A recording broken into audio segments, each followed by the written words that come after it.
to Masterbooks. My name is Brittany and I serve as publicist here for Masterbooks. Today I am joined by one of my personal favorite authors, but it could just be because I'm a little bit biased. She is my oldest sister. We have Carrie Lindquist joining us here today. Hi. Hi. Thank you so much for joining me. Yeah. I'm super excited to go over this. Carrie is the author of our Foundations Phonics.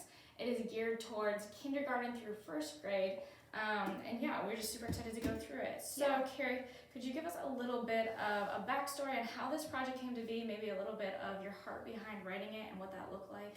Yeah, so there's a couple things that kind of led to the development of Foundations Phonics. So the first was as my oldest son was hitting that learning to read stage and I was talking with other moms, I started to hear a lot of the same conversation of I would love to homeschool, but we have to teach them how to read. And I'm not really sure if I can do that. It seems overwhelming and I'm not qualified. So we're just not going to do that right now. And I started to think about going back to when we were learning how to read with mom on the couch and how many great memories we have during that time. Just the fun and the world is opening up to your child and it's so much fun to be a part of that experience. And so I started to think of how can we make this process less overwhelming for moms and empower them to be able to know that they can do this and it feels like it's very easy and very doable and fun. And so that was kind of one part of the heart behind it. The other part of the heart was thinking through our learning to read experience and how those jingles and rhymes and stories are still part of our family culture and we'll joke and it comes up in conversations. And so I started to think of what would it look like if that was actually a biblical foundation that you have phrases and jingles that come into your family culture so that when things come up you have a starting point to be able to discuss those. And so that is really how Foundations Phonics came to be. Through this course, it teaches the child how to read. It's really fun and hands-on and engaging. It's super easy for mom, and it traces the gospel message from creation all the way through to the resurrection of Christ. So that as the student is learning how to read, they're also developing a biblical foundation so that when hard things come up in life, there's a starting point, a family culture that you can begin to discuss. That is super awesome. So could you give us kind of a little bit of an overview of let's do the day-to-day, week-to-week, kind of what this is going to look like for both the parent and the student as they're working their way from the beginning to the end of this course. Yeah, for sure. So Foundations Phonics is designed to be super flexible because as we know, students are hitting this point at different times. Sometimes they're really young, sometimes they're a little bit older. So I wanted to keep a lot of flexibility in that. So Foundations Phonics is designed, it has a setup for 3 days a week, but you can certainly slow that down or speed it up depending on the student. So there's a lot of helpful material here for getting started. There's a quick letter, how to use the teacher guide and description, of course the objectives and components to kind of walk you through what is going on in this course. And then quick tips, and so that is going to get you set up for success. We also have some writing readiness assessments and some sight words. Awesome. So in the assessments, how will those kind of help a parent determine how ready their student is to start the course? Kind of give us a little bit of information about that. Yeah, so when you're evaluating if your student is ready or not for this course, again, we're not looking for so much as the age because there's going to be a range of ages that students are ready to learn how to read. So one of the things that we want to look for is found on this page here, page 7. So we're looking for the student's motivation. We know as moms, if this kid's not interested, you're not going to get very far teaching them. So motivation is a really important key, that they're interested in learning about what is on a page and what words say. Another thing is we want to see that they're aware, again, that words and letters all have meanings and they're interested in what those meanings are. We want to have a basic recognition of letters and sounds, so they don't need to necessarily know everything, but we want to see that they know that B is the letter, the uppercase, lowercase, and it has a sound. That's a good indication that you're ready to start building from there.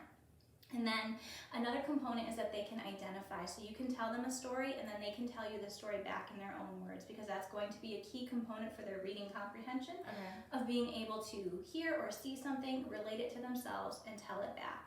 And then discernment, that your student can hear the word cat, for instance, and they hear that there are 3 sounds making up that they don't just hear cat as one solid sound. So those are also found in the course, so that can be really helpful. Now, moving forward,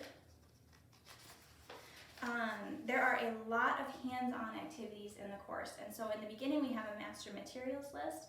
And at the end of every lesson, there are bonus materials. So one might be painting your student's hand and having them touch paper, and they're going to learn how sin can't be taken back through that activity. That's so fun. And the activities are designed to be really easy for moms, so that most of these activities, whatever kind of day you're having, you can say, let's go to the kitchen, grab a few things, and we're just going to have some fun together. So that's everything the parent would need throughout the course is located in this front list then. Yes, and these are all for the optional bonus activities. So if you pick 1 or 2 activities a week, that's great. If you don't get to any during the week, that's okay too. And it looks like a lot of those materials really are like items that you would find around the house. Like yes, I see what do we got? Flashlights, and there's flour, paper, loose letters, finger paints. A lot of it are stuff that you're going to have for your kindergarten, first grade student, or already have in the kitchen. Awesome.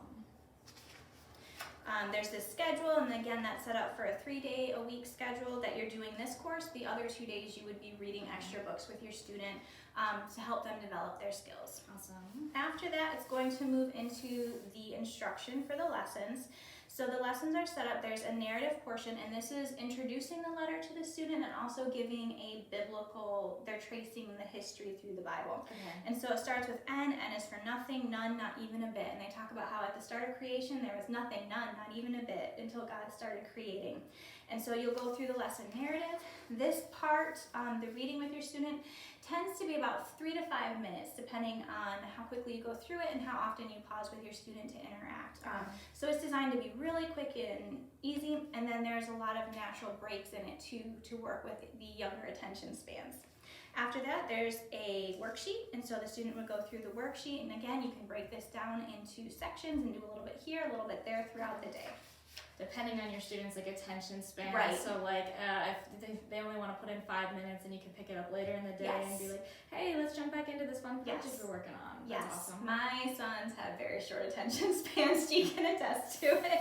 So I set this up for my son, knowing that we would need extra breaks in it. Then when you get a little further into the course, the lessons are going to stay the same. So here we have it is for imperfect, and we're going to talk about how because of sin the world is now imperfect. And the lesson, you have the lesson narrative, again that's about 3 to 5 minutes, and then as they learn more letters, they're also going to be practicing their reading. And so again, you can take the narrative, you can break that into a section, take a break, come back, do the reading after lunch, maybe do a bonus activity if you wanted to, and then you have the worksheet for the student to work on too. Super fun, love that. So that is going to be how the course layout is. Okay, so then diving into the back of the book. Oh, I love this. Yes. Show them that at the end, and we have a ton of #masterbooks and action shots that students, once they finish this, they get a picture with their book. Seeing them. They like date the cover of their book, and then they print that off, and the kids are just like super excited. Yes. And I know some of them are actually super sad when they're done. They cry because they're like, well, we didn't want to end it. Yeah, so it's super fun. And then in the back we have extra teacher age. So there's how to hold your pencil, there's some more assessment charts, a reading log. So if you want to keep track of books that your student is learning how to read or ones that they've done, we have a recommendation list for books that they can read. Okay. Some additional sight words and additional practice for students who may want that additional practice. And then some really fun things. Let's see. Those are the additional words, and then we have all of the weekly phrases as well laid out, so that if you want to practice those with your student, you can, because again, a lot of this is laying some important biblical foundation work that's awesome for family conversations. And that makes it easy for mom to jump back in, and so she doesn't have to like go back through the lessons and try and remember them, and those are phrases that you can kind of jump to. It was awesome. Yes. And then in the back, we also have a listing of all of the bonus activities throughout the course.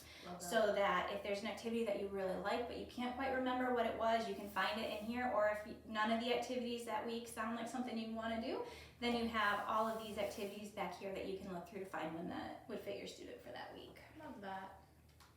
There's additional copy work practice.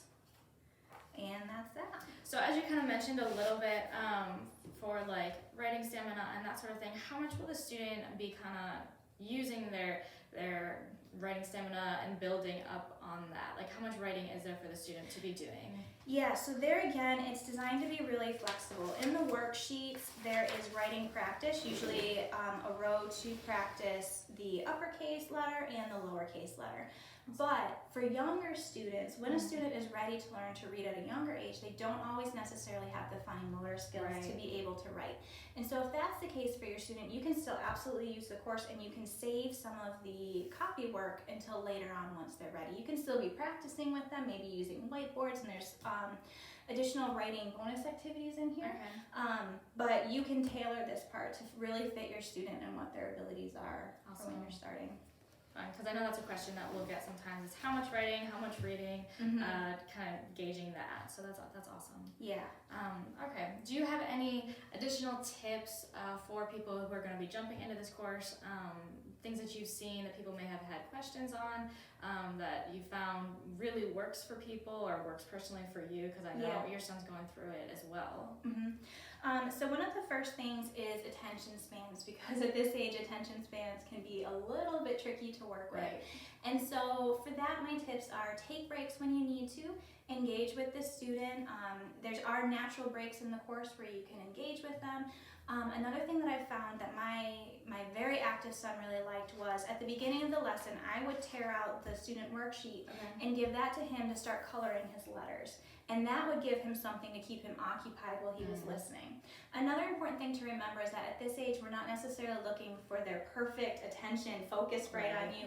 We're sprinkling seeds. They're not necessarily going to pick up every little detail, but they are going to pick up the big things. Even if they're sitting and playing with their cars or working with Play-Doh, you can give them something to keep their hands busy while we're also feeding into their mind. Another thing that I found in early education is, remember the red light, green light game, where you line people up on the field and you shout green light and everybody runs to that person, and then red light and you pause. And sometimes you stop in like a really awkward thing. Some of us would fall over. That is how early education can feel a lot of times, because as you're working with young students, their minds are growing and developing at such a quick rate. And then you'll be moving along, everything feels great, and then all of a sudden, it's like their brain throws up red light, and you're like, wait, what happened? We were learning how to read, it was doing great. When that happens, when you encounter a moment of, we were doing great, and now we seem to be stuck, what might be happening is your student is developing, their brain is moving into the next phase, and that's okay. That's what happens during this early phase, and a lot of times that tends to panic us as moms, because we all want to keep up with the standards, we want to keep up with other kids, we don't want to be falling behind, we worry about it. So it's important to take a step back and remember, we're in a red light moment, it's okay, the green light's going to come again. You can take a break, you can keep working on letters that you already know, give it a week, bring it back, try it again. If you're not quite ready at that point, you can wait another week. Sometimes with one of my sons, it would take a couple months before we were ready to jump right in. And that's okay.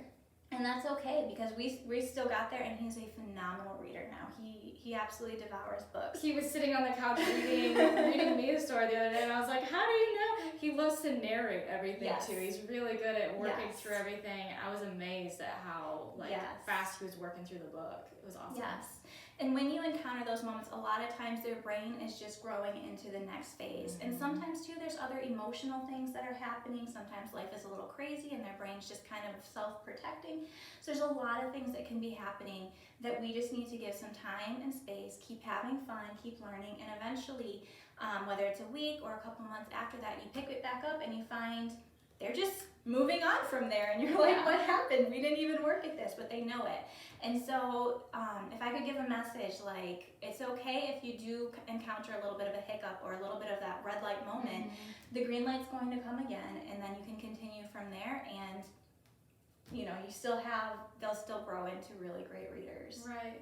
That is awesome. Well, thank you so much for joining us today, and thank you guys for joining us today. We hope that this video kind of brought some clarity to what you're looking through, and hopefully kind of help you determine if Foundations Phonics is right for your student.